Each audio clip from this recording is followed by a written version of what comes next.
Welcome, everyone. This is the Stallone Podcast Network podcast. We're primarily on YouTube as a channel. Our channel has close to 300 subscribers now, so we got to feel pretty good about that. I feel very good about that. Wow. Yeah, it's like 275 or 260 subscribers on YouTube, so thank you to everyone that has subscribed on YouTube. But just to explain the show again to anyone who's listening on their earbuds, I'm Ryan of the Going the Distance to Rocky Series podcast, so that's probably the feed you're listening to right now. But if you're not, if you're on the Rocky Minute or the SlyCast, check out my show, Going the Distance to Rocky Series podcast, and give us a listen. And I'll let the other guys plug their shows for that same reason. So thank you for joining us. All right. Yeah, I'm Craig from the SlyCast. Every Halley's Comet, we release a new episode. So there should be a new episode in 65 years or so. And we're chronologically going through Sly's career, currently in the early to mid 90s. The mythical Loch Ness monster-like Judge Dredd episode is somewhere in my computer waiting to be finished editing and served up for you all to enjoy. I want to say on Twitter, your Judge Dredd episode has become a joke. I don't mean like a joke. Yes. It's become like a caricature. People are actually commenting on Twitter about its release. It's, what do you call it, the Loch Ness Monster. Yeah, it's going to be like one of those great lost albums, like Brian Wilson's Beach Boys Smile or several other albums, where at this point I can't imagine that it'll live up to all of the anticipation. Oh, no. So, disappointed, folks. You're better off just not editing it, just releasing it at this point. The build-up's too much. Yeah. All right. Doug from Rocky Minute. We go through the Rocky movies and we analyze 1 minute of movie footage at a time. We have 2 full seasons plus some bonus episodes such as these Sylvester Stallone Podcast Network episodes and a couple of other special episodes that me and my co-host Jay have done. But you can find those on duelinggenre.com. And I just want to say, guys, that it's really fun to talk to you guys. On a selfish level, it's just nice to talk to like-minded dudes who are movie nerds and Stallone buffs, and you guys are funny. Well, I think we are. You make me smile, which is important. And I look forward to our chats, and I feel like it's been too long since our Lords of Flatbush review. And I will say that editing job, that was my Judge Dredd. That was absolute pain to edit. It destroyed me. I almost just couldn't finish it. It was such a painful process to review and watch and then edit that discussion. Mm-hmm. And that's the only reason I listened back to it, Ryan, because I knew the blood, sweat, and tears that you would put into it. So I felt the least I could do after we were subjected to watching that movie was feel a little bit of your pain and listen to your edit. And it came out great. It was a good episode. I think that's why it took us so long to get back on mic, because we just needed some decompression time after that. I tell you, man, we slogged through Stop or My Mom Will Shoot, but that Lords of Flatbush episode was a tough recording. Brutal. Yeah, my therapy just ended for it. Yeah. And I have the doctor's note. I do want to indicate, guys, that today I can almost guarantee you will not hear any Las Vegas chicanery, sirens, ambulances, people trying to get through the gates. Our move is complete. We are now safely away from the city, and we are in the suburb. Nice. It's a nice, quiet day. The birds are downstairs. Okay. So with the exception of the dogs, who I can't control, it's not going to sound like I'm ever in jeopardy. If you do hear sirens on my end, know that something big is going down. Well, Craig, I mean, that provided a lot of entertainment on our Rocky Minute recordings. Absolutely. I love the sirens. Yeah. Glad you're settled in, and best of luck to you and the missus there in the new place. So I'm glad you're settled in. And thank you. Our lives have all been pretty busy. So that's part of the delay, but I'm hoping to get another recording done in December, if that's okay with you guys, over the holidays there. It'd be nice to get another one in before the new year. Absolutely. So, good for me. I mean, it's hard to even get a game of checkers going at work this time of year for me. Okay. Yeah, roger that. All right, guys. Well, the fans voted. We had three movies up for vote: Escape Plan, Detox, and or ICU, depending on whatever that criteria is. What was the last one? Ants or something? No, Spy Kids. Game over. Come on, man. Please tell me that was like a note you had written to yourself to just twist the knife a little bit more. That my picks always get Instant dismissed. Yeah, just, right on the pay no mind list. I always make sure that when I do the poll that I don't ever indicate whose pick is whose. Because I don't want any kind of let's not pick Craig's again, but for whatever reason, yours Mine got kind of stick out like a sore thumb. We didn't even bother putting up Death Race 2000. We knew that was going to lose. Come on, man. Don't make me go back into therapy. We'll get Craig's in one day. One day Craig's will win. So Escape Plan 1. Let's talk about our viewing history before we talk about the film. I did see this film once before, and that was in the theaters in 2013. So it has been 6 years since I've seen the film. I saw it in theaters as well. This was actually a really memorable experience for me because before I moved here to Las Vegas, I used to come out here on vacation a lot. And I was out here when Escape Plan opened. And there is a year-round multi-screen drive-in here in Las Vegas, if you want to talk about dangerous. I saw this opening night at the West Wind Drive-In in North Las Vegas. What a cool experience. I mean, you were able to, I think I stopped at Del Taco on the way and got a couple of tacos to watch and enjoy the movie. I watched a couple minutes on TV within the last year, and then I watched it again full for this viewing. I did not see it in the movies. We don't get out to the movies often these days. And back in 2013, I would have had a 3-year-old and a 1-year-old at home. So Right. Movie nights, they were few and far between at that time. I saw this on demand. It was like a home movie night, date night with me and the wife. That was my first, and I think I might have seen bits and pieces of it on like FX or something on TV, somewhere in between. But this was the second time that I really watched it all the way through. Yeah, this is my second time as well. Interesting. It was one of those movies, like I got it when it came out on home video, but wow. kind of just... If I see it on TV, I'll pop it on, but then, I'll continue going about my housework and stuff, and I'll peek in when I hear an interesting part come up. But really to sit down and just dive in and watch it, it's only twice. When I saw this on Netflix, it's here on Netflix, and so for all of our Canadian listeners at least, you can see this on Netflix. I felt like I was watching it for the first time. I can't believe how much I forgot. The twist at the end, a lot of the subplots, even actors that were in it. So I feel like the only thing I remember is that Arnold and Sly are both in it. With the exception of one actor, I remembered every beat of the movie. Wow. I remember the main through line. Nothing really caught me as a surprise. I remembered the ending. I remember the twist at the end. I remembered most of the actors that were in it. I wouldn't think too much of it surprised me. It was such a new movie to me that I almost thought I'm part of a Mandela effect. I'm not even joking. So it's weird that I had forgotten so much of the plot. So let's get into it. Let's go. Let's start talking about it. Doug, do you have your famous synopsis ready to go? I do. So we meet Ray Breslin, a security expert who gets inserted into prisons and breaks out of them to expose their flaws so the prison can improve upon them, to make like a break-proof prison. He's hired to test a quote-unquote escape-proof prison, but the plan goes sideways. Otherwise, there would be no movie. And once inside, he meets a sadistic Warden Hobbs, a fellow inmate Rotmeyer, whom he forms a bond with, the huge prison guard Drake, and Dr. Kyrie. Hobbs and Drake take great pleasure in making Ray suffer, but he makes fast friends with Rotmeyer, who is eager to help Ray get out. They work together on a recon mission to get information on where the prison is. Ray finds out that they're on a barge in the middle of the ocean, and it's really no way to get out of there. Also find out that his business partner, Lester Clark, played by the great Vincent D'Onofrio, set him up for a payday. Meanwhile, the Warden Hobbs is trying to get the location of some, like a modern-day Robin Hood named Victor Mannheim, who Rotmeyer used to work for, but Rotmeyer refuses to give up Mannheim because he's loyal to his dude. Ray and Rotmeyer hatch a plan to escape. They enlist the help of another inmate and Dr. Kyrie, played by Sam Neill. They're able to get off the barge, killing Hobbs and Drake in the process. They make it to land in Morocco, where Ray learns that Rotmeyer was Mannheim all along. Ray makes his business partner, pay for setting him up to close that loop and end the film. Been your most detailed plot synopsis ever. I don't think we need to cover the movie. All right. Thanks for joining us, everybody, and we'll see you next time.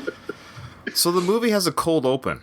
So if you were to watch this movie, it showed the title Escape Plan at the beginning, but it has an open where we just see the character played by Sylvester Stallone called Ray Breslin. He's in prison. We don't know why. We don't know why he's in prison. I love how they introduce the guards as these schlub-like, kind of narcissistic caricature of guards. Like right away, you know, like the one bald-headed guard, he's the tough dude, and then you got the schlubby, tubby other guard who's kind of lazy. But it's like, why are guards in movies always like despicable people? Though, Doug, you're a police officer, right? I am. Yes. Say it again. Every episode. Are guards like this in prison? Yes. Yes, they are. Oh, gee. There's two types of prison guards. You have schlubby type, the do-nothings, the overweight type, or you have like the bodybuilding, ready to crack somebody's head open type. Wow. There's very few in between. So this movie does depict those two individuals right away at the beginning. I would say it's pretty accurate. The guy with the bald head and goatee here is putting Sly or Ray Breslin into his isolation. He's got a unique name. I thought his character was going to be bigger in the movie because his name is Rogue, R-O-A-G. I just thought it was a weirdly named name to give a guard that has very little to do in the movie. I don't know. That stood out to me as an odd name. It seems like that up from the credits, or did they actually say his name? Both. It sounds like a name that Sly would have given one of his characters, his own characters in the 90s. Yeah. And speaking of Sly, he had no part, at least credited, for writing or directing this film.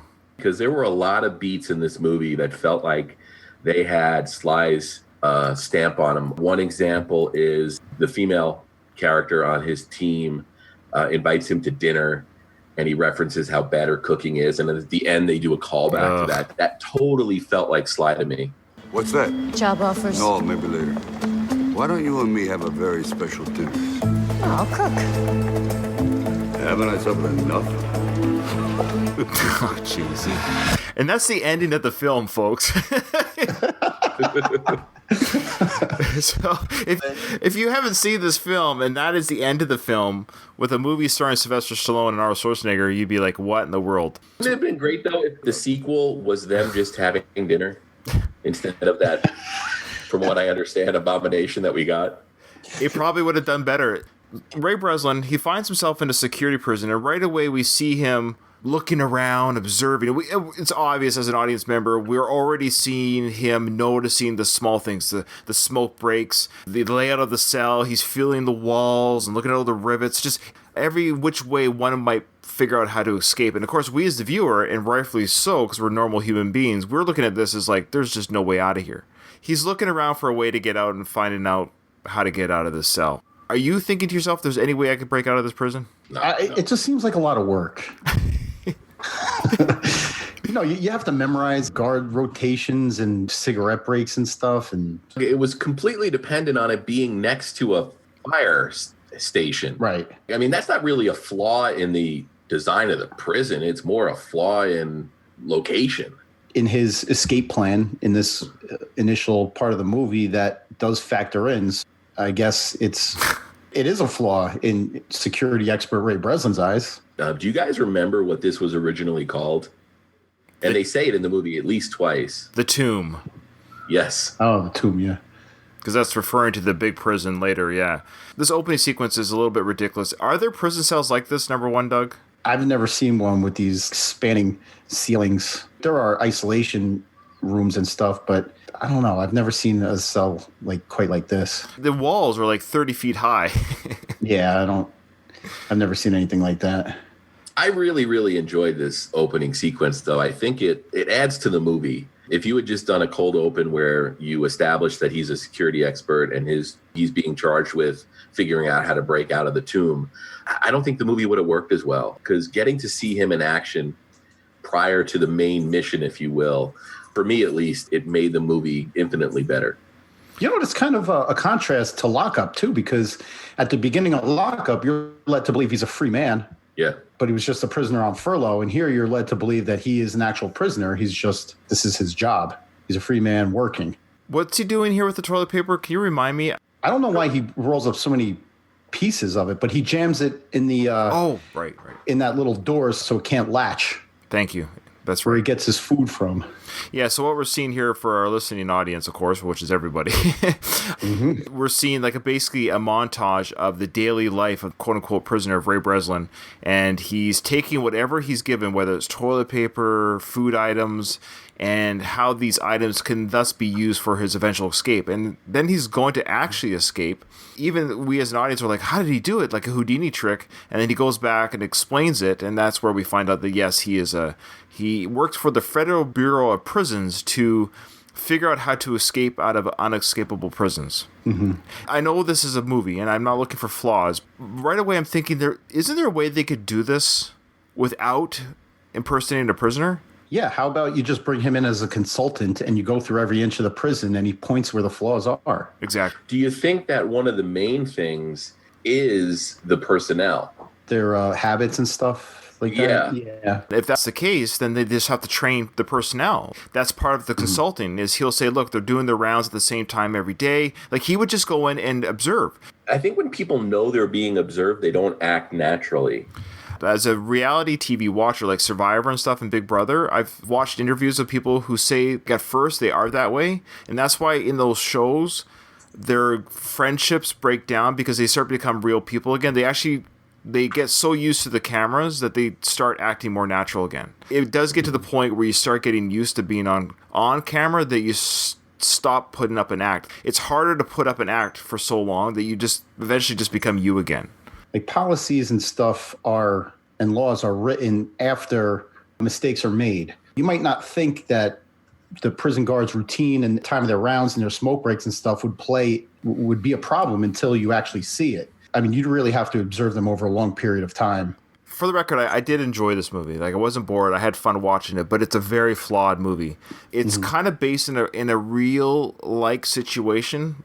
I totally know what you're saying, but his job, like his real-world job, is to be a prison escapist expert. The best thing would be kind of to marry your scenario with this one, where you do all that work before the thing's even built. You come up with an SOP and you do all that advanced work and say, okay, this is how you're going to run your prison. But could you cover 100% of the issues? Doug, you're in the law enforcement. Have you ever heard of a prison escape? Not anything this sophisticated. Exactly. And I guess what I'm getting at is we're led to believe that the type of criminals that are locked up in these places are that... We're talking Lex Luthor intelligence. They're dumb enough to get caught, but they're smart enough to escape the prison. Well, escape proof means escape proof by any level of intelligence or smarts. But in order for this escape to work at the very beginning of the film, which we're still at, is we had to have a car explode in the parking lot. That doesn't seem like a believable scenario. That's what I mean. This is an unfair advantage for them to come back to the prison and say, look, your prison has flaws and you can escape from it. But in order for a prisoner to escape from your prison, we need to have outside help, correlating factors, an exploding car, a firefighter outfit. All this stuff came into play. It's fun to watch on film to see how did Ray Breslin break out. But the average human being, I would dare say, there is no human being that has this kind of go-to workforce that they could set up a car bomb in an apartment. Who's to say some old lady visiting their son in prison isn't walking to the car right in front of there? And now he'll really be in prison because he's got a murder on his hands. What was Ray's 3 rules that in order to escape? Knowing the layout, understanding the routine, and help from outside or in. Yeah. So, it's ridiculous. After he gets out, he goes back to meet with the warden, and he details how he escaped. yeah, and who was that dude? That warden was big. I want to say he was big like 25, 30 years ago. Like, Ray Breslin, we see him in a firefighter outfit. We're going to hear that little synopsis of how he broke out. We'll play that for the audience. In the car ride with him is an actress that I really enjoy. Her name is Amy Ryan, and anyone that's watched The Office will know that she plays, spoiler alert, Steve Carell's character, his future wife. And also, wasn't she also in the Wire? Yeah, you beat me to it. Yes, I was going to say I love her in The Wire. So I fell in love with her. She's just so adorable. She's amazing, great actress. So when she popped up in this film, I guess I had seen her scenes in The Office and The Wire maybe after viewing this film. I was like, whoa, she's in this film? And then we have driving the car playing Hush, Ray's best friend, who's the tech expert, Curtis 50 Cent Jackson's in this film. Probably the 3rd best actor in this movie. No joke. I'm not going to hate. I mean, I like him in this. I like him a lot. It's good casting, and I haven't seen him in a lot of movies, but in this one, I think he nailed the role. I think he outperformed a lot of actors here that should have delivered a little bit more. So they have a little car ride reunion. We're introduced to the tech expert, which is played by 50 Cent. Amy Ryan, who she's a senior member of the Breslin Clark prison people. Did you guys ever see Gone Baby Gone? Yes. And she kind of plays like a trashy kind of character in that. I never watched The Office, but I didn't realize how attractive she was. That's where I remember her from Gone Baby Gone. And she's tremendous.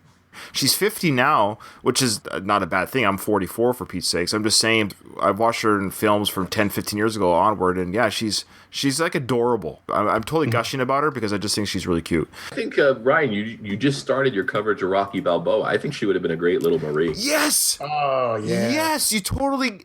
That thought came to me watching this film. Craig, you and I, simpatico, same page. Couldn't agree more that had she been Little Marie, and no offense to the actress that played Little Marie, but I think Amy Ryan would have been the perfect Little Marie. Yeah, I know, breaks my heart. But this was too late because this came out in 2013. Rocky Balboa came out in 2006. And the age difference is 22 years difference between Sly and Amy. I worked that out already. Because they have a love interest or kind of a flirtatious interest with each other. And again, I have to do the ages. Sly is 67 in this film, and she was 42 or 44. Now, I know we cover this every episode where we talk about Sly's age. Do you think he was playing 67 in this movie? I'd say early 60s. I'll give him early 60s, like 60, maybe just say he's 60 years old. And the actress, Amy, would have been 44 still. That's still 16 years difference between these two. You know what gives him away in this movie? And I'm waiting to see how it's handled in The Irishman. You kind of saw it in Captain Marvel, too, when they de-aged Sam Jackson. But Sly sort of has that I'm an older man walk, right? Yeah, and I don't know if you guys caught it in Captain Marvel. They did a wonderful job de-aging Sam Jackson, but when he ran, you're like, yeah, that's a guy in his 60s running. Yeah, okay, I hear what you're saying. That's a good point. I never thought of that. I haven't seen Captain Marvel yet. I'm hoping that they'll have a new version of Captain Marvel where they'll have this computer software. They'll give Brie Larson a personality. Oh, by the way, that is available to watch on Disney Plus, Ryan. It is, and even though I have Disney Plus and I'm able to watch it for free, Brie Larson has the personality of a cardboard box. Wow. You doubling down on it, okay. I don't care. Look, was she ever to come on our show? Listen, I watched Endgame. Either her character, Captain Marvel, that's the first time I saw it on screen, was Endgame, which was a great film. But her character and or her performance in Endgame turned me off so much about her character that I don't want to watch her origin story. I will say this, and this isn't the Brie Larson podcast. In Captain Marvel, you get the reason that her character is kind of personalityless. Okay. Before we move on about Sly's age and everything, did you notice sort of an inconsistency the way Sly looked here? And I don't know if it was a shooting schedule or something, but this scene that you have frozen right now, it's a pretty slim and trim looking Sly. There were a couple of scenes where he looked a little puffy. When he's in the tomb, that second half of the film, he does look a little less in shape. I agree. Puffy is a byproduct of the HGH. I think when he knew that he was going to be filming with Arnold, he was like, "Oh man, I gotta up my dosage." Maybe. Did you ever see Bolt to the Head? Yeah, he looked really good in that film, and that was 2012. It was the year before this. Yeah, he slimmed down for the Creed films. Had a more slim build, which I like. There were scenes in this movie, particular shots in this movie, where you're like, "Wow, that looks the Sly of like 1995." All right, so here we go. So there's a scene here. Yeah, there's the warden. I've seen that guy a million times. I'm the CEO of BNC Security. You might have heard of us.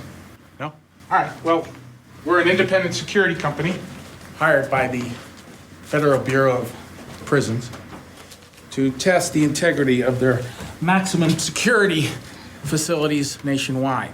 This is Ray Breslin. He's my partner and resident Houdini. What?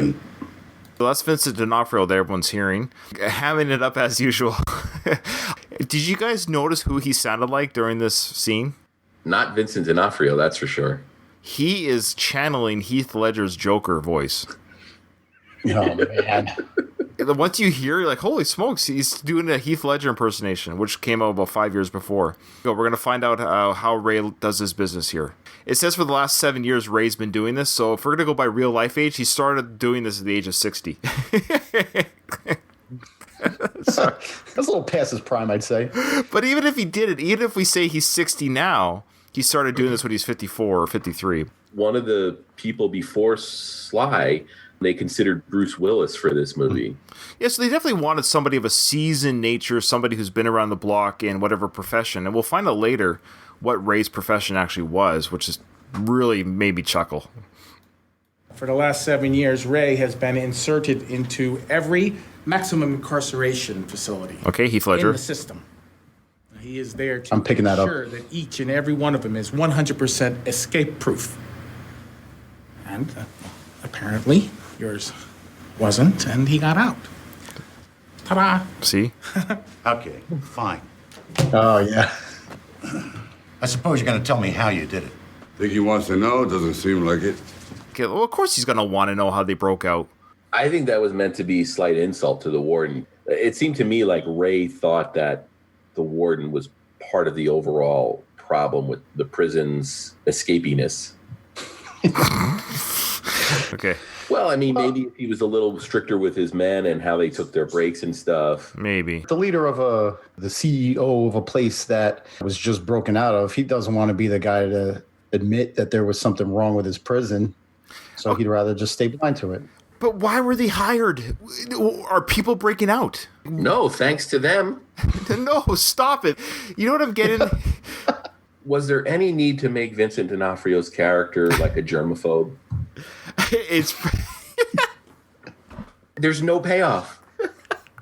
It's such a needless character moment. it's D'Onofrio.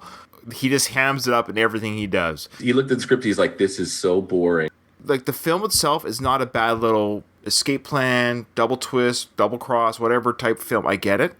But every single character could be played by a different actor and the movie doesn't change. I would argue that Arnold is a key performance in this movie. I don't think you could swap Arnold out and have it be as effective of a movie. Interesting. I will say that Arnold's performance was the highlight. Mm-hmm. This was a better Arnold film than a Sly film. Hands down. The fact that Arnold and Sly, the two biggest action stars of the 80s, were finally making a movie together that wasn't a 2-minute scene in The Expendables. It was a big deal. And I remember pop culture sort of getting excited about this. It wasn't just the individual fandoms. It was a big deal in mainstream media about the fact that these two icons were finally teaming up for a movie, something people had wanted for a really long time. And I would argue that Arnold had sort of been out of the game long enough, and he had done, I think, The Last Stand either right before this or right after it. Yeah. But I think Arnold approached this with the idea that he had a lot more to prove than Sly did. And as much as it pains me to say this, there's a couple of sections of this movie where it seems like Sly just sleepwalks his way through, kind of Bruce Willis's it up and just takes the paycheck and lets some other people do the heavy lifting. To be fair to Bruce Willis, at least he admits his balding. I give full credit to Bruce for that. And I know, for one, hearing that these guys were going to pretty much share a leading role, co-leads, I was excited for it. These guys, in their own right, they were enormous action stars. I mean, the box office doesn't reflect that. At least the domestic box office didn't. But I don't think anybody would argue that this wasn't a monumentous movie for both of them. I love Arnold. I love Sly. I've loved them my whole life as entertainment people. Even some of their movies, or a lot of their movies, are garbage, but they're fun garbage. You know, like, we all recognize that what they are. They're fun. They're fun to watch. And I think that's why I was saying, though, where this is a film, though, kind of, it failed them as action stars. And I think it's kind of a combination of, it is a smart film. Like, it's not a dumb film. It's silly in a little way, but it has enough intrigue and dialogue and relationships that it's not a complete disaster. It's not a dumpster fire, but I think it misses the mark, because we didn't get almost an Expendables type team up. It would have been better had they been like opposing players against each other, or they were on the same type of team or something to that effect, like some sort of, I don't know. I feel like it was played, I wouldn't say safe, but it was played to their age a little bit. So I think the box office wasn't bad. It made double and a half of its budget, but I think it was partly because it was Sly and Arnold, but I think it didn't have legs because it wasn't that great. Look, they spent their prime years being real life rivals. Right. That I think seeing them as part of the same team, as guys who are pretty close on the same team, like I think that was the real payoff for them too. And I think it would have been hard for one of them to take a straight up villain role. I don't think you could do like a face-off type scenario. I think both of them are big enough stars that they both want to be seen as the quote unquote hero of the film. Did we talk about that they were originally considered for face-off? Yeah, I don't know how you do that with the discrepancy in build. Well, it was done for the other one. I mean, John Travolta was kind of a schlub compared to Nicolas Cage at that time. So I thought the same thing when that came out. That boy, they're really asking us to believe that only their faces changed here. It's not my biggest what if. Do you guys know who was originally considered for Bad Boys? No. Sly and Arnold? No. John Lovitz and Dana Carvey. That would have been awesome. Man, there's an alternate universe right now that has that, and I want to see that movie so bad now. How tall is Sly? They were giving him some serious help in this movie because he looked much shorter than Arnold. When you see them walking together, maybe an inch difference. Sly's supposed to be, what, 5'11"? I've heard. No. Done this before. We always seem to forget his height. Now, I did look up Arnold's. Arnold is 6'2". Mm-hmm. Yeah. Sly is maybe 5'9". Like they show them walking together, so it's not an apple crate situation. They had to put lifts in my man's shoes. He borrowed Tom Cruise's shoes. Was he wearing he's wearing Frankenstein soles on his shoes. Sly is 5'9.5", and Arnold is 6'2.5". That's 6 inches. Well, 5 inches is a lot. I'm not gonna lie to you. Let's see how Ray broke out of this. We got to move along here. Ray, you're on. Warden, let's start from the top. Any break requires 3 things: knowing the layout, understanding the routine, and help from outside or in. If you know the layout, the weak side is obvious. In Ben Waters' case, it's the secure housing unit. The government expenditure was $17 million building that facility. It's state-of-the-art. The only problem is, it's located next to an unsecured fire garage. Of course it is. First, I needed to get inside, so I made some enemies. Once inside, it was obvious you were short-staffed. Federal guidelines recommend 2 guards are present when transferring high-risk inmates. You only use 1. Knowing the guard's routine was the next step. 30 seconds into my rec time, my CO took a smoke break. For 7 minutes every day, there were no eyes on me. 2, 3. After I knew the routine, all I had to do was pick the day and arrange for a distraction at the front gate for exactly 4 p.m. But at this point, you were still locked inside a steel box. To get out, you had to have a key code. You have very good chocolate milk. What you're going to hear now is he talks about how he took the plastic film from the chocolate box and put the wax and put it over top of the keypad, which happened to be right next to the door that he was able to keep open so he could access the code. And also an unsecured fire garage in the middle of nowhere. What was that fire garage going to service? The prison? Yeah, it seems like you wouldn't need an entire fire. I mean, it's established that's really in the middle of nowhere. I mean, they pass on the way out, they stop at that general store or whatever. I mean, I guess it was there in case that general store burns down or catches on fire. Yeah, maybe that's their local volunteer fire department in the prison. That's basically what he did is he used the wax, got the code, punched it in numerous times till the code worked. He broke out. The car blows up in the parking lot, and he was able to climb up and out and around, and he got out, and holy smokes.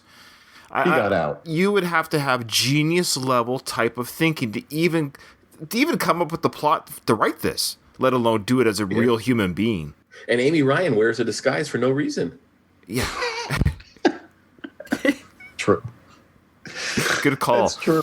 I guess just in case security cameras pick her up. But there's no crime here. Yeah, because it's all authorized. I love how they authorize a car explosion in a public parking lot. It just kills me. I like Ryan's concept of the little old lady coming to visit her son or whatever. She's collateral damage and Ray's little escape.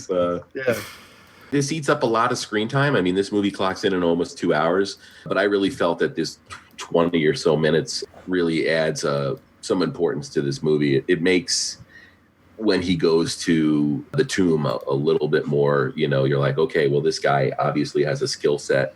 Let's see how he applies that. It's a fun open. You're not bored. You get to see just how good he is at his job, because now he's going to be put into a situation where it's really going to test his ability to escape.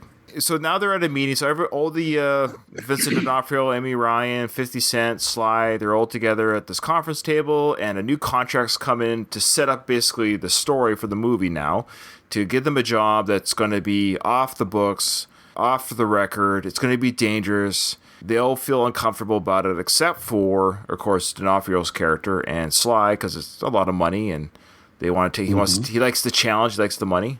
It's twice his normal rate of $2.5 million. The CIA lawyer that comes in to kind of pitch the job to him, she's important, obviously, because she comes back later, but I think we need to just acknowledge her existence. Yeah. The CIA lawyer. Yeah, 50 Cent asks her, are you a spy? And she goes, worse, I'm a lawyer. I really think they did this plot twist a disservice by having her look so different. Here in this scene, her hair is up. Big reveal later, her hair is down. And if you're not paying enough attention, it wasn't immediately clear that she was the girl from the beginning of the movie. Yeah, it took me a while to figure it out at the end there. This lawyer is Arnold's daughter. Okay. Her intention here is to truly put Ray in the prison with her dad to get her dad out of prison. Ray doesn't know this. I think Vincent D'Onofrio also then seizes it as an opportunity to get rid of Ray. So there's like two things going on. What does Vincent D'Onofrio's character know at this point? I don't think he knows anything, right?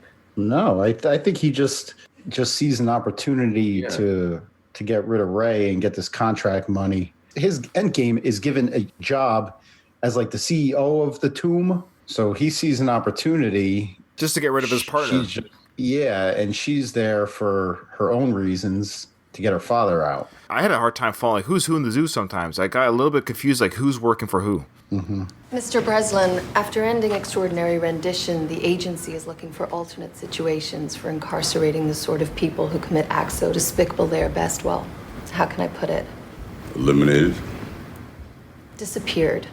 And we're currently testing a prototype to deal with people no government wants on their books. But first and foremost, the people financing this need to know these facilities are escape-proof before the whole system goes online globally. We know that she's sending him there to get her dad out, but he doesn't know that. He's just going to go in there cold. So who are the people in the prison? The tomb. The worst of the worst. We know that the prison, the tomb, is run by a shadow government agency of ex-military type people. We're told that later. Who are they working for? And why are we having so many men between the age of 35 and 50 or 67 in this prison? Are they all like high interest criminals of what sort? It's also not exclusive to the United States either. It's, there's inmates from all around the world. That part kind of confused me. They say it's privately owned and run. Why would the owners take such a special interest in these despicable criminals? Money. The girl, Amy, whatever her name is, how dare you? She mentions it that there's no trials, no convictions. People are just thrown in these privately owned prisons. There's no due process. Ray basically says, "Yeah, I'll do this job. It's dangerous, it's a lot of money, but yeah, sure. There's no challenge I won't do." Great. So as a viewer, that's what we know. We know that he's going to go into this prison. We as a viewer have no idea what it's like. He gets a chip put into him. He's going to get picked up by the people that are going to take him to the prison. But right away, things go awry. He's kidnapped basically by people in a van. They shove him in. They know right away to take out the chip in his arm after searching his body for a chip. So they dig out with a knife the tracking chip that his company put in his arm. So now he can't be tracked by his people. He gets knocked out, like via gas or chemicals. He got shot in the neck with a needle. Long story short, he wakes up in the new prison, and the cells are all glass. Lay out how the cells are raised up off the floor instead of being stacked up next to each other like in a traditional prison. They're kind of catty corner, so there's like a pod of 4 cells. It's kind of a cool setup right away. So this is kind of a cool moment. We as an audience, we're seeing the jail cell or the prison cell at the same time the character does. So it's a nice effect. And it's unlike anything we've ever seen before. So we're kind of just as confused as he is. Yeah, and that performance from Sly there is me waking up every morning. That's awesome. They kind of do like a zoom out or a pull out where you really get the scope of how big this place is. We just know that Ray's in serious doo-doo here. And now we're introduced to the warden, played by a young Donald Sutherland named Jim Caviezel, who is an actor that I have enjoyed throughout his career. You don't like him, Craig? I like him. He's terrible in this. I don't know. Really? I don't mind him. I just think the character is so like stock. We made the young Donald Sutherland connection. I mean, Donald Sutherland's character in Lockup is so over the top. He's a great villain. In this movie, it just felt everybody was trying too hard, from the guys writing the character to the performance. None of it worked for me. He's a sadistic guy, and I think he plays a good villain. Yeah, it's over the top, but I mean, Christ, it's a Stallone movie. Of course it's over the top. Okay, so here's the intro. This is kind of a nice little intro. I love these guards in like the nondescript, you know, the creepy masks. I like that too. Prisoner 7458, Anthony Portos. Welcome to the International Detainee Union intake. I'm Warden Hobbs. Where's Warden Marsh? There is no Warden Marsh. What am I, disoriented? That must be it. And I didn't see a man killed on a transport helicopter and thrown out either, right? Mr. Portos, your intake is finished. Wait! My evacuation code is 310275. Evacuation code? Yes, evacuation code. Meaning you give me a number and walk out of here free as a bird? No. I don't think so. Okay, I love Craig shaking his head at the little... Yeah. I'm just trying to figure out what about that Doug doesn't have a problem with. I mean, he's playing it really over the top, but he seems like a good bad guy to me. Yeah. I do love the fact that Ray instantly uses his evacuation code because he realizes that this is a situation that he shouldn't be in. Great point. I agree. I actually agree. This is, I feel like I've been crapping on this, and I don't mean to be, because once we get to this part of the film, outside of that crazy Houdini act at the beginning, it's actually, there's some parts in this inside the tomb that work really well, and one of those parts is right here. Yeah, I noticed that right away, that the bravado of the Sly characters that he plays is not an issue here. This is just somebody saying, look, my job is to break out of prisons. Already, my evacuation code is this number. Let's stop the game. What I like is, for the warden here, he doesn't know who Ray Breslin is right now. He actually does believe he's a real prisoner. And so he's legitimately confused and like, really, what are you yapping about evacuation code? We're led to believe that he's just being a jerk, but it's actually true. He doesn't know who Ray is. I actually thought that was good too. The warden's name is Hobbs, right? Do you think we're ever going to get a shared universe with the Fast and the Furious where like he is somehow related to Hobbs? There's like a Vin Diesel, Sylvester Stallone, Jason Statham, and The Rock, like a big Fast and the Furious gang have to break out of a maximum security prison on the moon or something. And he's their guy on the inside. You do need help from outside or in, so he's their guy. Paging Matt Marchand. Well, speaking of connection, this movie was nominated for an IGN Best Action Movie Award, but it lost to The Furious 6. So there's your connection. And it was also nominated for another award. Can you guess what award it was nominated for? A Razzie, probably. Worst on-screen duo? No, surprisingly not. It was just worst actor to Stallone. Jeez, you know, poor bastard. I've argued against the Razzies a lot on this show, but with this movie, I think that nomination is justified. Oh, come on. It was the warden's not letting him out. His team doesn't know where he is. I like that they kept the team involved. We cut away to them a couple times during the movie to show that they're not just sitting back waiting for him to arrive. As soon as his tracker went off, they knew there was something wrong as well, and they're trying to use all of their tools to find him. So we're about to see it, the first meeting between Porthos, or Ray Breslin, but Porthos is as his secret identity for the prison, and Rottmeyer, who's played by none other than Arnie. So you might go this whole movie asking yourself, why does Arnold's character take such an interest in this Portos guy?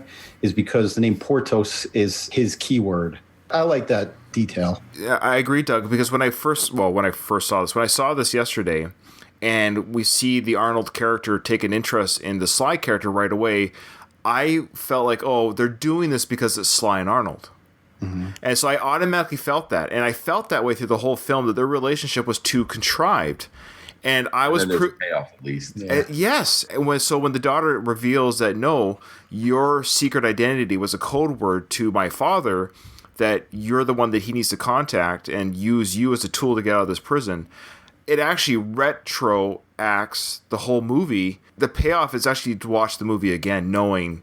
So this is a movie where I will say that a repeat viewing is almost necessary, because what I thought were lazy writing, it was actually smart writing to bring these characters together, that it wasn't just to get Arnold and Sly on the same screen.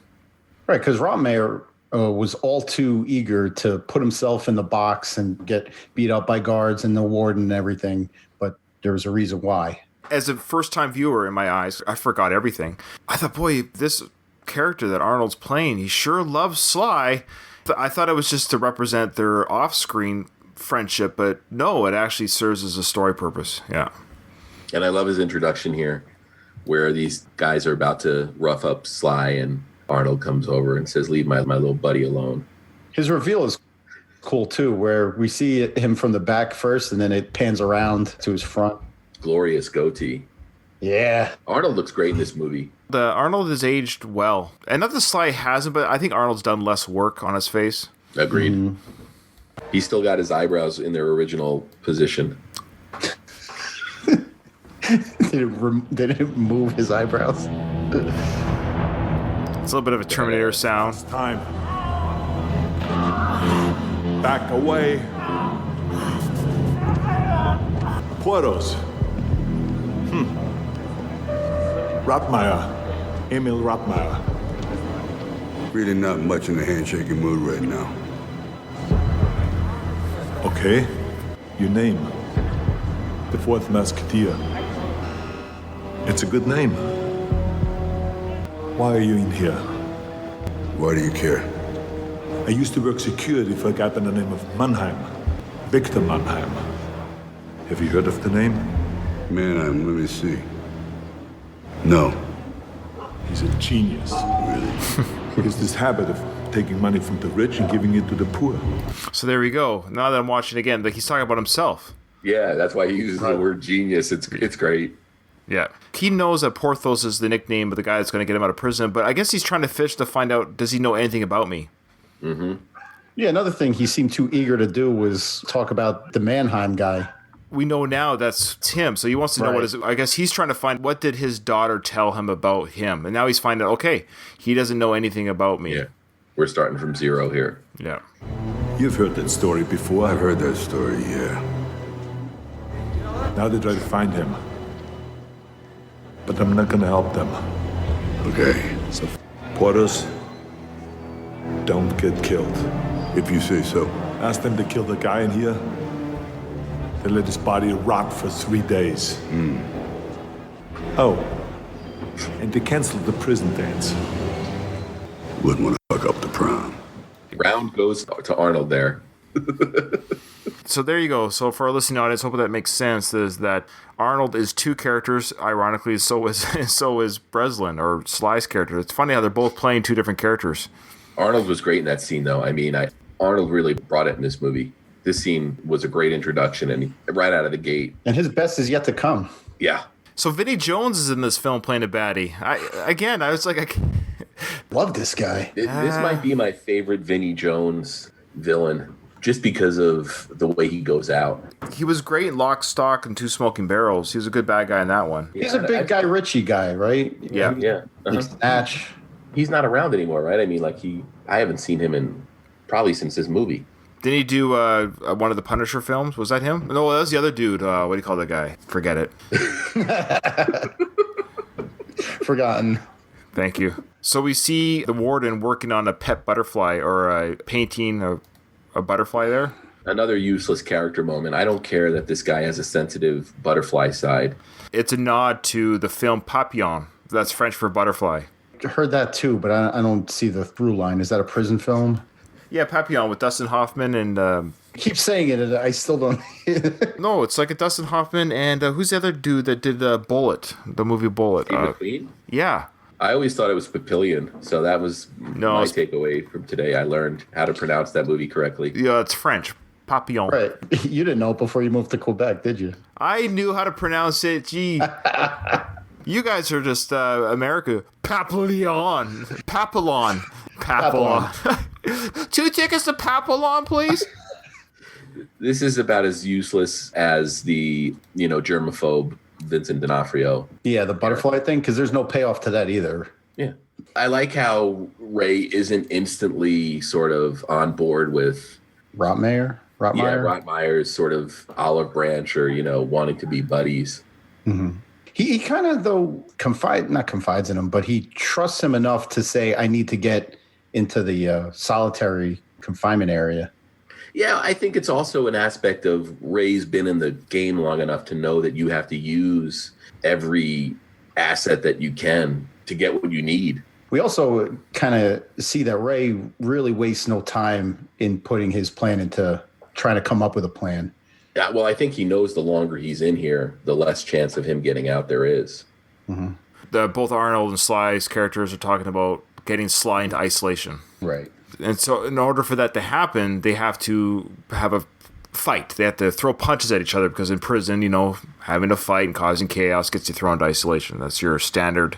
Let's play this part here a little bit of them fighting. And this is where we see the art and real life kind of mixing. Who would win a fight between Sly and Arnold? And they get to play it off a little bit. Okay. Good.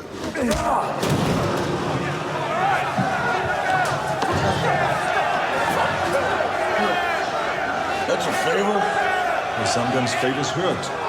Really? Come on. Okay. See what you can do. All right.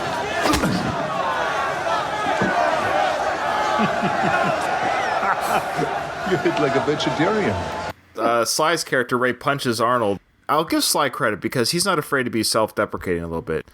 We're seeing this play out as an audience, and that Arnold is unaffected by the punch. And he laughs. He goes, hit like a vegetarian, which is... A vegetarian. I love that line. Every time I see Sly throw a punch in any one of his movies, I'm like, man, he's still got it. He's still got that Rocky punch, man. That Rocky punch, yeah. You can do better than that. Come on. All right. Let's see it. Try this. Hurt? What's good? Look what's coming. Now, I love the scene here. A Thunder Lips versus Rocky moment where Arnold picks up Sly and does his stunt double does. Oh, yeah. This is where stunt doubles come in. You can see the padding in the legs here. Yeah, yeah. That's a legitimate suplex, though. Like, it's, WWF style. Oh, yeah. These are stuntmen. There's a reason why it's filmed from the back and not the front. Mm-hmm. Relax. Pretend. I love that moment. His face. Relax. It's pretend. I love that because Arnold's character just literally just suplex body slam them on a concrete floor, and Ray Breslin's about to punch him in the face, and he's like, "It's pretend." He's letting him to relax. Yeah, that's a great moment, actually. And Arnold, like you said, Craig, really does deliver that kind of comedy, and he delivers in this film. Mm-hmm. Absolutely. So the fight goes on. Of course, it's broken up, and they're both going to be thrown into isolation. This isolation, the box, whatever they call it, like, it brought me back to Lockup. Mm. This has that old style prison feel. This doesn't look state of the art. It's it's an isolation chamber, except for the giant floodlights. Why does Ray Breslin's character think he needs to be thrown to isolation? So does he automatically assume that isolation holding cells are escapable? I think it's more he needs to get more a picture of the overall layout of the facility, and then also, find an alternate holding area that could possibly have a weakness, because he's established that that glass box he's in isn't going to provide him any means for escape. No, you want to look at every possible out that you have. Do you think those are Sly's hands here? Yes. Yeah. Okay. Yeah, you can see the lack of knuckles and flat knuckles. Yeah. There's these big, huge floodlights that are just pouring heat and light on them, which is a great torture technique. This is one of those classic movie sort of setups where, you know, you show something and you set it up for later. The box becomes an important plot element in the movie. When the doctor shows up... I forgot Sam Neill was in this movie. Why? Why is Sam Neill in this movie? Somebody threw him a bone. He's a pretty well-known actor, isn't he? Nobody's going to see a movie because Sam Neill's in it, though. Jurassic Park, anybody? Come on. Not in 2013. So they did him a favor, you think? I think so, yeah. I mean, when was the last time you'd seen him prior to this? That's a good question. It's such a weird cast. Yeah, this is probably the best character arc of the whole movie, because you've got this doctor who is clearly compromised his values. He's disregarded the Hippocratic Oath. You don't really get any indication about how or why he ended up here. But at the end, he redeems himself. Mm-hmm. And I love the fact that none of that is really spelled out. There's references to daughters in this movie a couple times, but they never clearly say, you know, what this guy's path was, how he ended up in the tomb, and how he ended up compromising himself, which I really, really dug. Yeah, I'm a fan. I like it. I like his character. They don't really establish him all that well, but you can tell the struggle between, you know, his internal struggle that he goes through in every scene that he's in. Like, he knows what's right. Even after Ray kind of spells out the situation to him, you can see his mind is going, his wheels are turning. This is the Warden Hobbs and Rotmeyer, Arnold's character.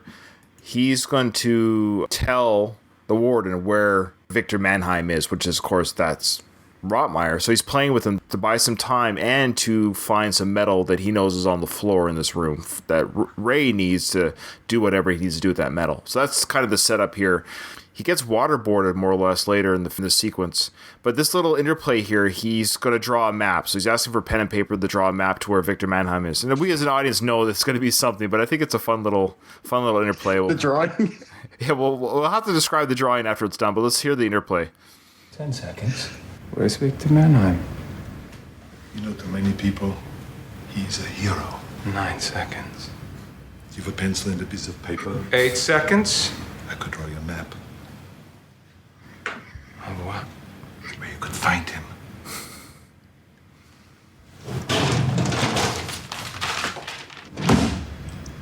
You know, when I was a kid, I always wanted to be an artist. Oh my God, you are pushing it. Problem was, I had no talent. 6 seconds. I tried, and I tried, and I tried. 5. Do you have dreams? 4. Or did you always want to be this? 2. 1. Done. There. Told you. No talent. So he says, told you no talent as an artist that he had. So, of course, for our listening audience, he drew a picture of his bum with an arrow pointing. You know, this is where you can find... Straight up. That's great. He actually throwing crap at the warden there, saying, did you have dreams as a child? Like, I had dreams of being an artist, but, you know, I have no talent. But for you, did you dream of being a warden? You know, kind of a knock on his career itself. Throwing some shade. Yes, that's the word, shade. As the kids say nowadays. This is without even knowing where they are. I mean, you would question his choice once you find out where the tomb is. So he finds this metal. The metal is used to loosen some screws in the isolation cell. I love the whole description that, you know, they used, aluminum instead of steel for the screws. Mm-hmm. And when subjected to a certain amount of heat or whatever, they rust as opposed to steel, which won't. And that creates a weakness in the holding cell or in the box. Right. Yeah, it uses the reflection of the floodlight onto those rivets to pop them out so we can pull up the floorboard and do some recon. And I also love the fact that Ray is partially right here. He feels like they've been built underground, and little does he know that it's not quite what he thinks. His theory was, halfway there? But the reveal is really effective, even though the CGI is real shitty. It was bad CGI. So yeah, he says that this place is subterranean, which would make sense as if you're like, oh yeah, subterranean, because he says there's moisture in the air. They get thrown into the holding cell again, the isolation, both of them, and he uses that metal to reflect the light onto the screws to make them expand at 0.03 cubic centimeters. Those rivets are going to come right off, he says. They're going to pop right off. So this guy is a genius, man. Like, at the end of the day, this is like MacGyver level stuff here. He gets in, and through it's hard to explain. I mean, of course, anyone listening to this podcast has either seen the movie anyways, or if you haven't, just go watch it anyways. Again, it's amazing timing of him getting down, running through the area. We still don't know where he is. He goes through this way and that way, and he goes through a hatch. The hatch opens up to go outside, and we see a big reveal, and that reveal is that he's on a huge 1,000-foot long, 200 feet high cargo ship. I think it's a genius place to have an inescapable prison. Well, why would you want to work there? Right, in the middle of nowhere. That's my job in the Navy. Out in the middle of nowhere, yeah. You're moving, though, right? Yeah, this is pretty stationary. This is a ride to nowhere. I do have some nautical experience being in the Navy. I do work on a smaller vessel. It's not 1,000 feet long. I will say that no matter the size of the vessel, you will feel the motion in the ocean. So this is where it's just movie. I've never been on a cruise, but it's my understanding that on those big cruise ships, you're not aware that you're on the water. But it depends on the sea state. So yes, this is played later into the film where he talks about, well, we must be in an area of calm water, because he actually says that, like, yes, the ship is built with stabilizers. Those stabilizers, what cruise ships has, that helps keep the ship from doing this every time the water moves. It's able to counterbalance whatever you're feeling in the water. That is a real thing that ships and larger ships have. But keep in mind that no matter how big the ship is, the ocean's bigger. What I'm saying here for this, yes, they're in calm waters, so you can move smooth as glass. There's no way a ship this big, 1,000 feet long, 200 feet wide, you're not going to hear an engine. This thing's powered by an engine, so I don't know how they're able to suppress the noise. They even talk about the engine room. They go to the engine room at the end. Engines are noisy, and surface ship engines are very noisy. They are never designed to mask their sound. It's impossible. And if they're that far below the deck, they're going to be closer to the engine room. Anytime it makes a speed change, anything, you're going to hear something. They're going in circles too, right? There's just no way they didn't feel anything. But Ryan, I also feel like you kind of created a little Zen type poster there when you said, what was it? No matter the size of the ship, the ocean's bigger. That really just hit me, man. Overall metaphor for life, man. I could see that printed on like a little motivational poster or something, or demotivation. Yeah, I was gonna say life. And this is also the sequence where we get that tremendous performance from Arnold when he's in the box, buying time for Ray. Yeah, he's pretending to freak out, right? When he starts speaking German, that's the great thing about that scene and that performance is you can't tell where he is. Is he completely in control of himself, or is that switch to German, him just going to his natural instincts, or is it an attempt to confuse and buy time? It's a great multi-layered performance, I think. Agreed. Want to hear a little bit of it for our audience? Yeah. Ihr Schweine, ich höre euch. He's speaking German, which we know is Austrian. I'm going to sound ignorant here. Austria and Germany, how close are they as a country? They're very close, right? They share a border. Is that what they speak there? Is German in Austria? I'd assume it's a similar dialect. It's a dialect, maybe? Because that's where Arnold's from, is Austria. Austria. What I read was this is his native language. I don't know if it was German or Austrian. I think there is some difference, but whatever he's speaking is his native language. There's probably people yelling at their listening device right now, but I think it's probably like Spanish, where there's different dialects. If you speak Spanish, you can sort of understand, but there's key differences. I know this is going to sound silly, but watching him go pretend to be crazy but speak his native tongue, it would be interesting to see Arnold act in a movie speaking his native tongue. It's easier, as you know, just to speak your own language, and you're a better actor if you don't have to think of another language. Jean-Claude Van Damme did that in a film called JCVD. Where he plays himself, yes, right? But he spoke French throughout the film, and everyone was lauding, or that's applauding in a good way, his acting chops, because he was being himself, and he was able to just act his own language, and it's in a great film. A great film. I highly recommend it, by the way. Ich bring euch alle Ich reiß euch eure Augen aus! Yeah, I liked it. It was fun. Agreed.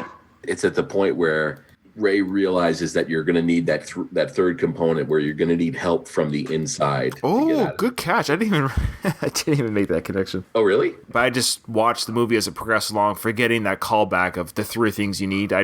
Without the doctor, they're on that ship forever. Oh, the doctor saved the day. He remembered his Hippocratical oath. Is that what it's called? Did I say it right? Hippocratic. Yeah. Thank you. I said hypocritical. Yeah. Or Hippocratical. Well, we get the reveal here that Ray's business partner wants to keep him locked away forever. Finds out who he's really holding. Yeah. And we see Vincent D'Onofrio is revealed. Vincent D'Onofrio's character is a shady guy. The warden now knows who Ray Breslin is. We see that Ray Breslin's his book on how to make your prison inescapable is sitting on the warden's desk. I like that Ray's book is like the warden already admires Ray, not knowing that he's Portos, the guy he has locked in his own prison. Yeah. And then we also get kind of mini Rocky 3 Eye of the Tiger moment where Hobbs ramps it up and gets Vinnie Jones to really break Ray's spirit.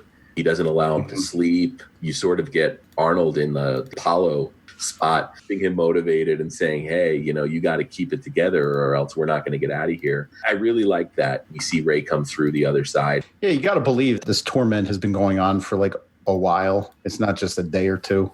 Mm-hmm. This is an important scene coming up right after what you just mentioned there, Craig. What made you want to spend your life in prison? Tell me, what made you do it? Tell me. I was a lawyer, prosecutor. Man I put away made a promise to me. This man thought about that promise every day for 3 years. Planning his way out of prison. Planning on how he's going to keep his word. Taking a man's life is nothing. Taking his heart. That's everything, isn't it? Everything. He was a lawyer. He was a prosecutor. Can you imagine the world before this film? Objection, Your Honor. Can you imagine him poring over books, studying in law school, and wearing the glasses from Rocky that are taped on the side? Yo, how do you spell Del Rio? Basically, his family got killed by a criminal who came out and says, you put me away for jail, Prosecutor Breslin. I'm going to break out of this jail and kill your family.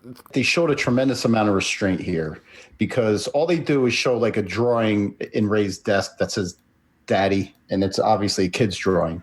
So you kind of deduce from that it was his family. As he's saying, you take your heart, that's everything. They didn't do like some kind of dissolve to his wife and son screaming or something like that. I like that they show restraint and not going too deep into that detail. Very good point. He's got all the pieces lined up. Now they just need to get a message out. Like we were saying, the doctor's going to get a message out. And how that's done is he tells the doctor, go to the warden's desk. On his desk is a book. In that book, on this page, is this kind of information. The doctor will come back and say, how did you know that book was there? And how did you know that page covered that topic? Because he says, I'm the author. I wrote that book. Then the doctor realizes, oh boy, people are in this prison that shouldn't be here. Mm-hmm. On top of the fact that there is mistreatment of prisoners.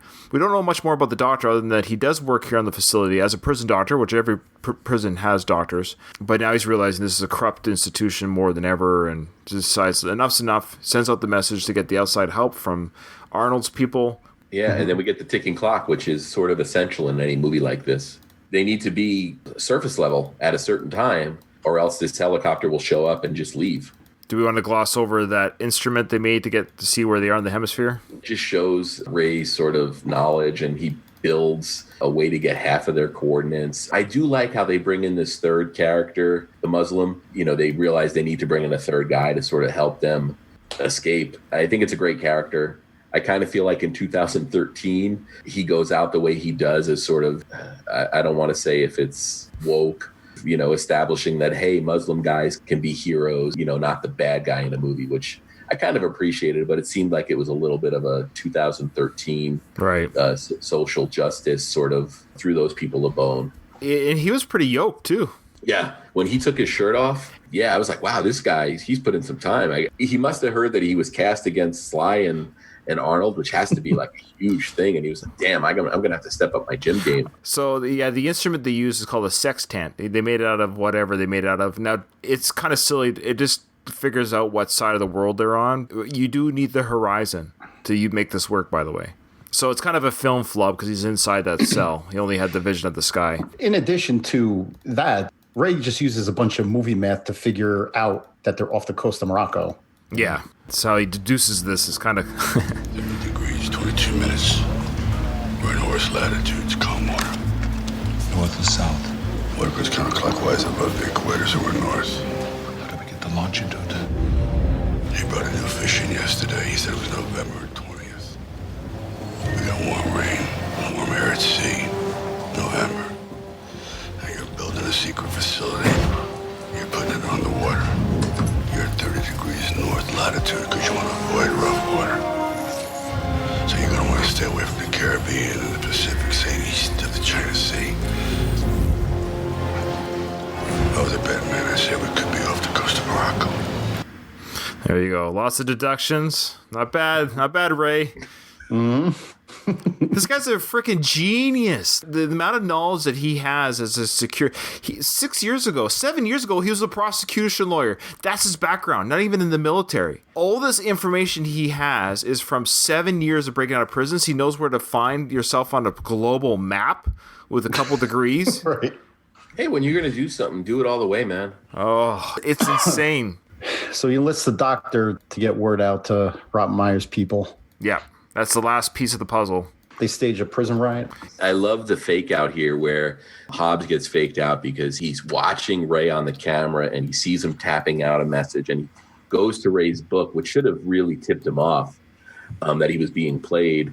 There's an international tapping code. Who knew? It's like Morse code, I guess. He sees that there's going to be a riot in cell block C, so he sends all the guys there, and then the riot is in the other section of the prison. It's great to see Hobbs get played. Mm-hmm. That's right, because now they got less guard. Now begins the great escape, really. Mm-hmm. The black stormtroopers are beating up the prison inmates, and the three amigos get out there, Havid and Ray and Rottmeier. And then the smartest thing Hobbs does here is he puts the whole prison on lockdown, which basically locks off their escape hatch, a heavy magnetic lock. Why are the locks just magnetic? They're heavy-duty magnets. I mean, that doesn't make sense. You would think if they did a lock, it would just be a latch lock. Like it closes and it just locks. The only way to open it would be with power, if that makes sense. So if the locks go in, power goes out, locks stay in. But the way this prison is built, that once the power shuts down, the magnetic force that connects them disengages, and whatever locking mechanisms they had disengages. A lock can be picked or compromised. A magnet cannot be compromised unless the power goes out. You have 5 seconds before the backup generator kicks in. It makes more secure sense to use those magnets. Well, you and I are not going to build a prison together, obviously, so why are all the cameras connected? It didn't make sense that they would be sort of networked, and if one went, they all went. But we get that great moment where Ray tells the two guys to say cheese, and Arnold, the other gentleman, smile for the camera. They ham it up. Yeah, that was good. They have motion detectors. Motion detectors don't work that way. Yes, a motion detector will trigger when there's movement in an area. Yeah, these motion detectors, not only that, but they basically GPS the person. Yeah, I thought they had some kind of transponder on their person. No. So did I. It's just a motion detector. It's able to 3D analyze 3 objects moving. Yeah, okay. All right. I know it's just a movie, but it's that fine line between they're trying to make it real life, like real life scenarios, but then they use technology that is so, like, it's alien technology. Did you guys catch the moment when Arnold's character goes to the helicopter and he grabs the gun? Yeah. Oh, yeah. Oh, my goodness. That was such a great movie because this is a gun that's on like a tripod, right? Yeah, it's a mounted gun. Yeah. Pulls it off, and that's Arnold being Arnold, man. There's 2 moments. One, the Arnold reveal. So they're definitely paying homage that this is an Arnold coming back to a kind of an action movie, because there's that sequence at the very beginning when, Sly doesn't get that kind of reveal. He definitely gets the most screen time, But the Arnold reveal in the jail, the turnaround camera, and then we kind of get it again when he receives the gun from the helicopter. It's almost like he's the Terminator in T2. That's what it reminded me of when he shot all the cops there with the tear gas from the top of the building. It was that same kind of feeling that when he held this gun to shoot the guards, it was that same type of homage to the Arnold holding of a machine gun type movement. Mm-hmm. And it kind of felt a little like Predator, too. Yeah, definitely. I got some Predator vibes there. So Sly beats up Vinnie Jones. Who has he falls down the stairs, and, you get to see that pretty graphic shot of him at the bottom of the stairs with a cracked skull and probably a broken neck. Yeah, I think he's dead. Arnold's team comes in. The Victor Mannheim squad comes in to break their boss out of this prison cell. I kind of feel bad for the captain and his crew because they're just sailing a ship. Are we not to feel bad for them? Okay.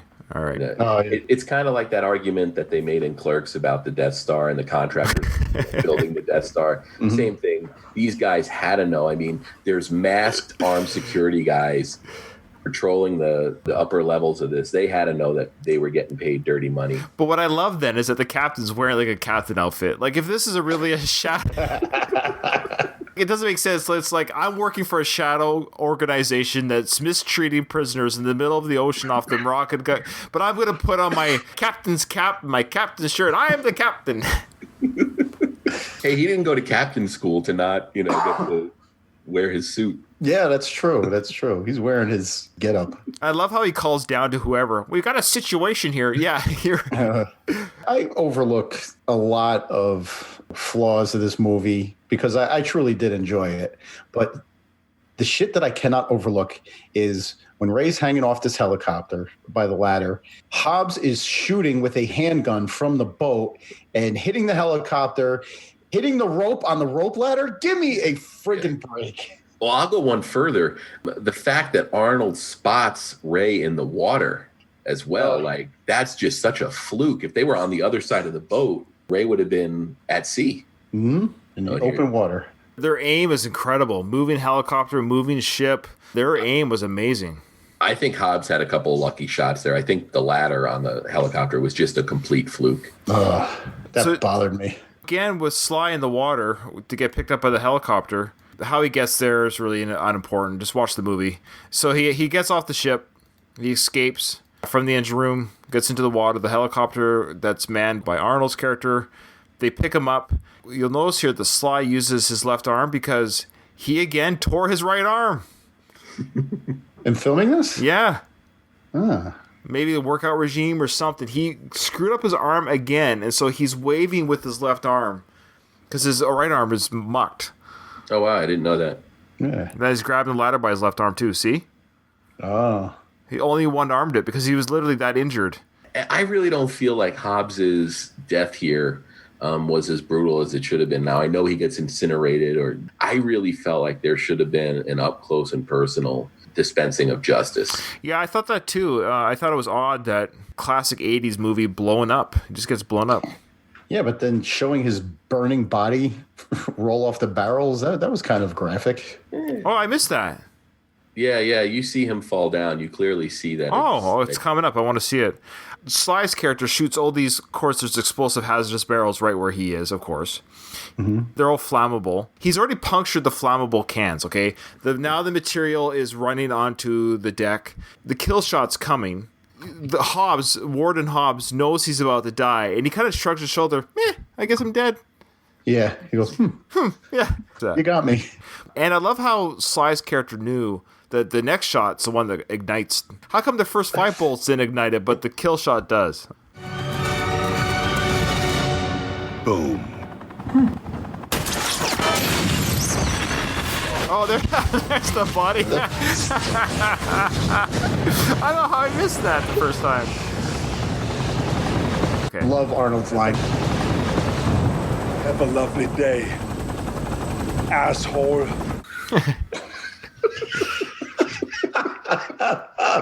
The asshole makes it. Oh, there's the body falling off. I don't know how I missed that. Okay, there's the body. It falls off. Asshole. And I think this is important for the audience to at least hear how all this worked out at the end. There's a vehicle approaching, and we know this is Victor's people, but a female walks out, and this is key here. The Zach Galifianakis guy. Yeah. So here we go. Let's check this out. You met her before? Jessica Mayer. It's an honor to meet you. Your work is the gold standard in the field. She's been my eyes and ears inside the agency. Hello, Dad. And she's also my daughter. Hello, darling. I missed you. What happened?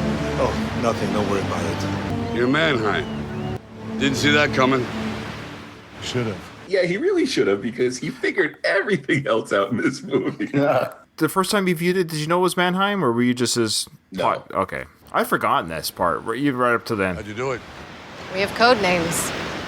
Code name Rotmare meant maximum security incarceration. When my dad was picked up, it activated the code. And that's when you called Les Clark. I needed the best. And after you agreed to do it, I used my contacts deep inside the DHS to get you in. And the name you gave me was the ID code. Orders. Rottmeier. Emil Rottmeier. And I became your best friend. You are not user-friendly. I mean, I had to work very hard. In that damn box. I mean, that was hot.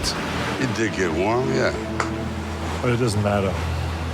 What matters is that I'm out and so are you. All right. That's how they tied that up. But we still have one more loose end we need to take care of. Mm-hmm. The guy that screwed him over.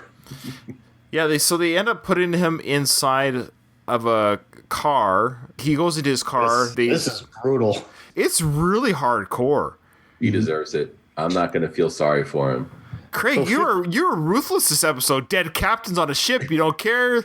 He basically hung his partner out to dry and buried him, basically, to rot away. That's true. He was going to let Ray rot and die in the prison. Yeah, so now he's going to rot and die in that freight. But in theory, that freight could be unloaded in whatever port, and he gets pulled out anyways. Yeah, but those are thousands of containers, and God knows where in that pile he is. Somebody to open that container. If there's no manifest for that, right?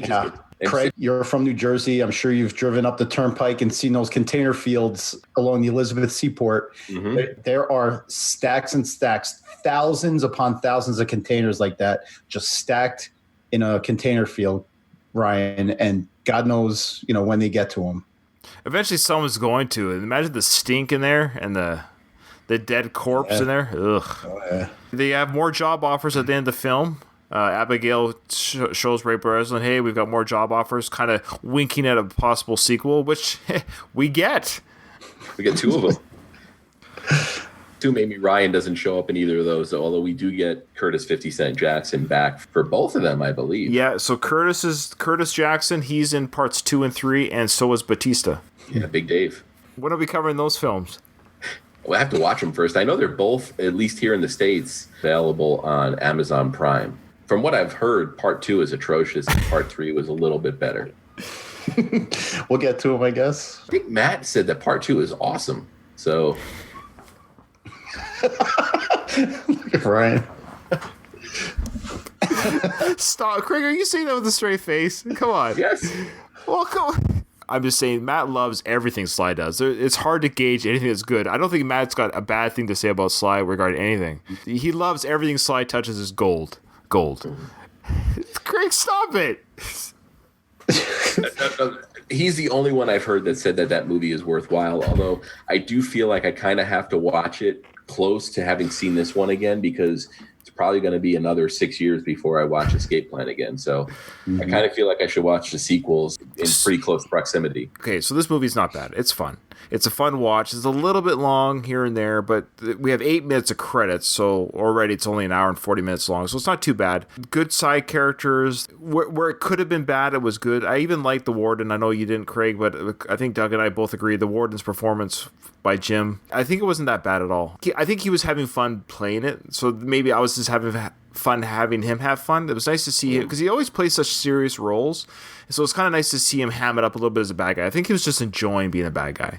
I said before that I liked the movie. It's not a top performance by Sly by any stretch, in my opinion, but I think the side characters, and especially Arnold, really killed it in the movie. The story is interesting. I was able to overlook most of the goofy, far-fetched areas of it. I really enjoyed it. I liked it the first time I saw it, and it held up when I watched it the second time around. It does hold up. It's 6 years since I've seen it, and then when I was watching it, it didn't look, other than some bad CGI, it actually was a nicely filmed film. it didn't look that bad. People were trying to make it a good movie. I think Sly did dial it in a little bit, which is disappointing. Yeah. I think, like you said early in the show here, Brian, that every character in this movie is interchangeable with other actors. And I said, and I still stand by it, that Arnold is the key ingredient here. You could have made this movie with an entirely different cast, but you need Arnold in that Rottmeier Mannheim role. I think Sly was channeling his Bruce. And I think I could see Bruce playing that role just the same. Beat for beat, if Bruce had done the exact same emotions and deadpan humor and all that stuff, it just didn't seem like a Sly vehicle.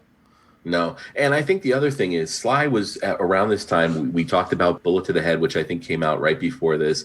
And he was also at work or about to work on or had just finished The Expendables 2. So Sly was really, really busy during this period. And I think, you know, when you're that busy, you can only do so much. Whereas I think Arnold was like, hey, I've been waiting for this. Good point. Maybe he's just feeling, hey, it's fun to do this again. Yeah. Well, that was fun. But yeah, there wasn't a lot of one-liners in here, so it was a lot of visual, a lot of setup, so it's kind of hard just to even put in audio, because it's not any real memorable audio moments like Stop or My Mum Will Shoot, but... Yeah. Incredible. All right, guys. All right. Yeah, enjoy the rest of your day, gentlemen. You too. All right, thanks for watching, thanks for listening, everyone, and have a good day. Thank you.